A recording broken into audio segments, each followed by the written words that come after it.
Welcome back mga kaaldab. Ito na naman po ang inyong lingkod, si Mr. Destiny. At magbibigay na naman tayo ng pinakamagandang update ngayon para po kay Mengay at kay Arden Richards. Siyempre nakakatuwa po yung mga i-update natin to. Ito na naman po bagong ebidensya at resibo na magpapatunay nga po sa mga sinasabi o sa lahat ng pinapahayag ni Mr. Destiny. Alam niyo naman po na kapag dating sa pagbibigay ng update, tayo po talaga ang nangunguna.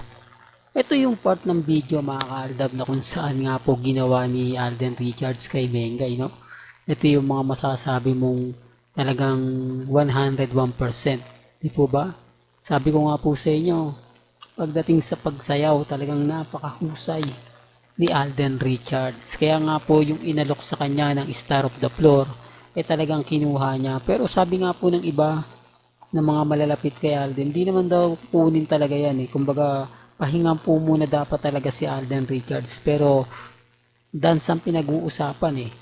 Hindi po ba? Kaya nga po, kinuha niya. Issue na naman niya. Mr. Destiny, mababash ka na naman. Sasabihin na naman yan, gumagawa ka ng kwento. Sasabihin na naman yan, fake news ka at paasa ka. Yan naman ang babato nila. Kumbaga, alam mo naman na kapag sinasabi nilang ganyan, agad-agad binabanatan ka. Agad-agad, talagang hindi po ba? Kaya nga sabi ko sa inyo, ako, kalmado lang po tayo at kampante. Hindi naman ako nagpapa-apekto at never naman po tayong nagpapatalo sa mga bagay-bagay na alam naman po natin na hindi siya, di po ba, totoo. Kaya nga sabi ko sa inyo, ako, pagka aldab lang pinag-uusapan, 101%. Di po ba, dito tayo. Dito tayo kila Mengay at kay Alden Richards. Kaya nga po ang dami kong kritiko eh. Halos yung mga kritiko ni Mr. Destiny talagang buhay na buhay. At talagang galit na galit po sa akin. Bakit naman affected lagi sila? Dahil tama nga po yung mga sinasabi ko at ipapaliwanag ko. Ito nga po ang ebidensya at resibo. Pero bago tayo tumalakay dyan, pag-usapan po muna natin ang mga naging komento po sa in-update na natin na pambabas nga po kay Alden Richards na hindi na nga po ito kagandahang lalaki na sinasabihan nga po ni Ogie Diaz, hindi maganda. Bakit yun po ang yung pinakabalita nila? Kasi ganyan po yung ibabalita ni Ogie Diaz. Tama naman po yung komento ng iba. Nako, gusto niya lang kasing pag-usapan si Alden dahil trending, dahil nga po sa Aldab.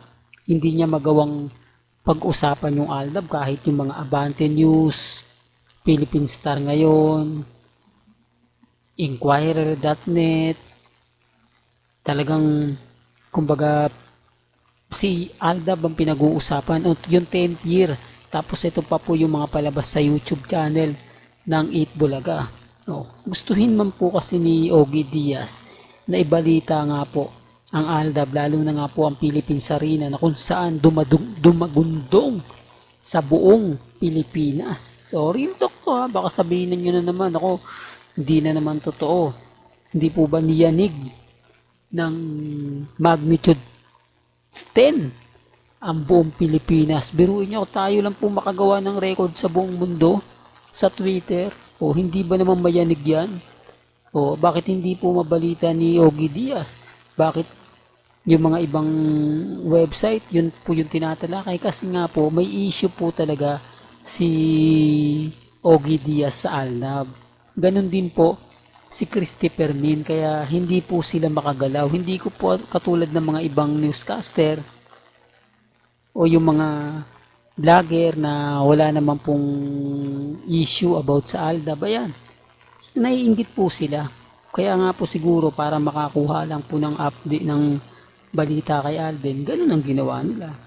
Hindi po ba? Kasi kung hindi mo naman po pwedeng pag-uusapan lang nila Ogie Diaz si Alden dahil sa mga ginagawa niya, mapopromote po yung di po ba Star of the Floor na kung saan nga po si Catherine Bernardo ang kalaban niya. Sinasabi ko lang po ito mga kaaldab para lang po malinaw. Binibigyan ko lang po kayo ng idea para din po alam po ninyo. Para yung mga nangyayari at nagaganap po sa Instagram, sa Twitter, alam po ninyo. Hindi po ba? Real talk, well, punta na tayo sa ating pinaka main topic. Naglabas po ng post ngayon si Dr. Vicky Bello. Kasama po niya yung isang lalaki at si Alden Richards. Kailan nga po ba kinunan yon? At bakit ngayon lang po ito pinost? Ito yung sinasabi ko mga kaaldab, na naandyan po si Mengay kay Dr. Vicky Bello. Dahil nandyan din po si Alden, hindi lang po talaga pwedeng pagsamahin, hindi lang pwede talagang magpa-picture na magkasama po sila. Hindi po ba? Dahil, kumbaga maraming magbibigti sa puno ng kamatis. Maraming sigurado iiyak. Hindi po ba? Kaya nga sabi ko sa inyo ako, mga kaaldab, hindi tayo basta-basta nagpapa-apekto dyan. Hindi tayo basta-basta nagpapatalo. Lalo na nga po kapag ang pinag-uusapan natin sina Alden Richards at si May.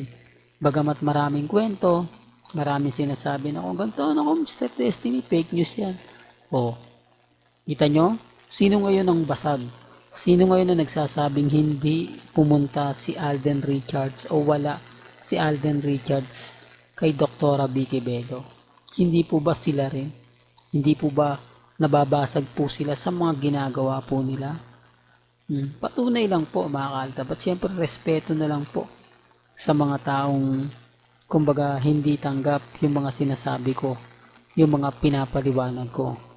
Po ba? Bagamat maraming kwento na keso ganito, keso ganon, okay lang po yun. Ang importante lang naman po kasi mga kaaldab makapagbigay tayo ng update. Makapagbigay tayo ng mga nangyayari at nagaganap po sa social media. Bagamat marami pong kwento ang lumalabas, maraming komento yung sinasabi, keso ganito, keso ganon, wala pong problema. Importante lang naman po kung ano yung nababasa ninyo, napapakinggan nyo, napapanood nyo, okay lang po yan. Basta relax lang po kayo. Ako naman po, tagabasag nila di po ba? Kahit anong sabihin nila, kahit sabihin nyo mga kaaldab na wag mo nang pansinin niya Mr. Destiny. Pabor na pabor nga po yan dahil lalo nila tayong binabash, lalo tayong sumisikat. Pabor na pabor din po sa akin yan dahil po nakikilala si Mr. Destiny. Sinasabi niyang may aldab pa pala hanggang ngayon na nananatili at kampante kahit alam na nila na may asawa na kuno, si Maine Paul Gerson. Po ba? Well, hanggang dito na lang po ang ating latest updates. Kaya kung gusto niyo pa po ng pinaka-latest at sariwang update, abay tumutok lang po kayo dito po sa channel ni Mr. Destiny para updated po kayo sa mga latest at sa mga bagong video po na ilalabas po natin maya-maya lang. Kaya kung bago ka lang sa channel na to at isa kang true-blooded Aldab Nation na nagmamahal kina Mengay at Isoy, tama po ang channel na pinuntahan mo, kaya consider na po kitang bagong subscriber. Huwag mong kalimutang i-share ang mga video po natin sa mga mami, sa mga titas, at sa mga senyor. Hanggang sa muli, salamat po sa panonood at pakikinig.